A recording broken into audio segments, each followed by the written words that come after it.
taking you down a notch with helpful criticism, making you choose between activities you love and people you love and them, feeling good at the cost of you feeling good. Tactics like these can be indicating that people, especially narcissists, may be testing your boundaries in order to know where to direct the relationship next. They can't control a person who has lifelines out there, but they can control a person who has nobody to turn to but them. The first sign that you're their supply and not so much their soulmate is if you notice they take you down a notch. Let's say you're going on a date and you get dressed up and you're getting ready to go. You present yourself to them and they look you over and say, that hair's out of place. There we go. Now you look good.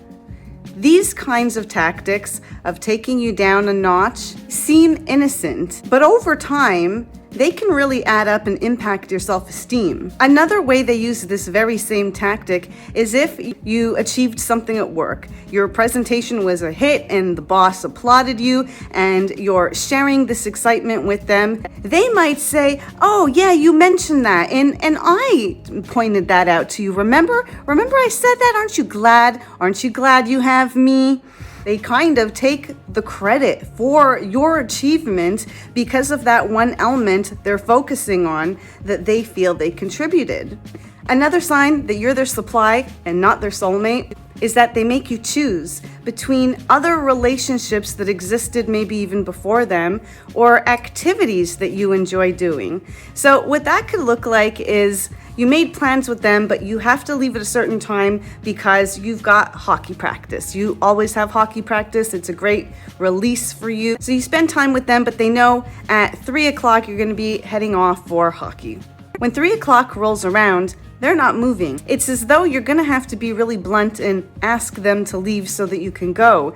And if you don't want to hurt their feelings and you really care about them and want to nurture the relationship, it puts you in a position to maybe choose between your hockey mates and this person that you also enjoy time with. People who have your best interest in mind might get the cold shoulder when interacting with you and your new person. Someone that sees you as supply and not at all their soulmate is going to want all your energy and focus going towards them, not activities that empower you, not friendships that make you feel safe and secure and loved. They can't control a person who has lifelines out there, but they can control a person who has nobody to turn to but them. So if that someone special in your life is indirectly causing you to lose out on activities you enjoy and people that are important to you, causing you to choose, they don't have your best interest in mind. They're really just trying to keep all your energy for themselves, and they don't want to share it with anyone, and that's why they get so jealous of your other relationships and activities. They might guilt trip you even for doing things for yourself. Must be nice to have time to do that. Well, when you're done doing this and spending time with that person, it would be nice to spend time with me. They're going to make you feel guilty for the time you took away from them, as if your time belonged to theirs. That's another clue that you're supply and not a soulmate. Number 3, they feel good at your expense. If you're with somebody who will take shots at you and undermine you in order to be a hero of the moment, keep a keen eye out for this. What this could look like is you go to a store and you're having a conflict about a return. You have the bill, somebody's saying the policy, such and such. You're having a confrontation in a store about a return. And they're standing with you. So although they're with you, and as far as you feel they're on your side, they're your ally in the situation, they may actually be rolling their eyes, aligning more with the person that you're arguing with than with you. You may not even notice because you're looking at the person and you're assuming that this person's on your side, helping you resolve this, so you're not really necessarily looking at them. But what you're not realizing is they're smiling, they're rolling their eyes, they're giving body language to indicate to the person on your case that, oh, here she goes, oh, her request is unreasonable, and they're aligning with this person at your expense. And what do they get out of it? They just feel like they've got a buddy for a second, and hanging around you gave them that opportunity to feel that way. It feels better to win some points with a nobody in front of you than to be loyal to the person they're with and will be leaving with. I have a personal example. Way back when I was in line to get on a bus with somebody I had recently started dating. I was the first person that would be able to get on the bus.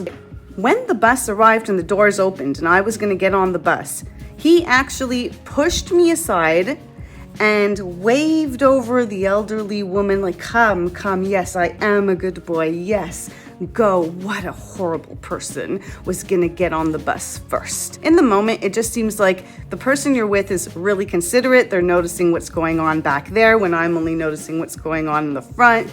They're courteous towards the elderly, which you can't argue with. It's a nice quality. However, somehow painting me in a negative light that I'm careless of the feelings of our elder community, and they are stepping forward and putting a stop to this in a heroic way.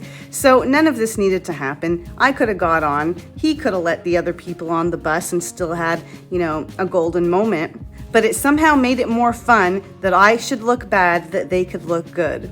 Taking you down a notch with helpful criticism, making you choose between activities you love and people you love and them, feeling good at the cost of you feeling good. Like these can be indicating that people, especially narcissists, may be testing your boundaries in order to know where to direct the relationship next. So if they were able to successfully get away with helpful criticism, isolating you from friends and activities you love, and feeling good at your expense, your submissiveness and the ease in which they were able to trample your boundaries makes them think long term.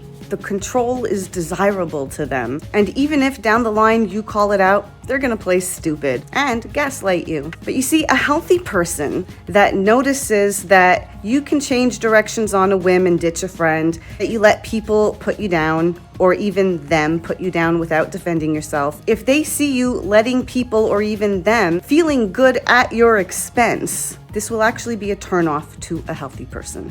It will be a turnoff to a healthy person to engage with somebody who is so mentally and emotionally pliable. Think about it. It doesn't really feel safe to build a home and a family with a person who can't protect themselves. If you don't have boundaries applicable to yourself, if there is a child in your care, will you be able to defend that child and stop bullying from happening and empower them on how to conduct themselves if you yourself let people trample your boundaries? So healthy people are going to see these, whether in the way other people treat you or the way you let them treat you, and they're going to be turned off and pass. They're going to pass for somebody who they could build with, who they don't have to protect and handhold. And if they want someone to protect and handhold, they might be a toxic person who just really wants all the control in their hands. Make a point to build the ability to protect yourself and set healthy boundaries with all the resources around you, like books. I hope these tips helped. I hope you can start building healthy boundaries and attract healthier interactions with the people around you. I'm Ruthann, and this is Brain More. Thanks for watching.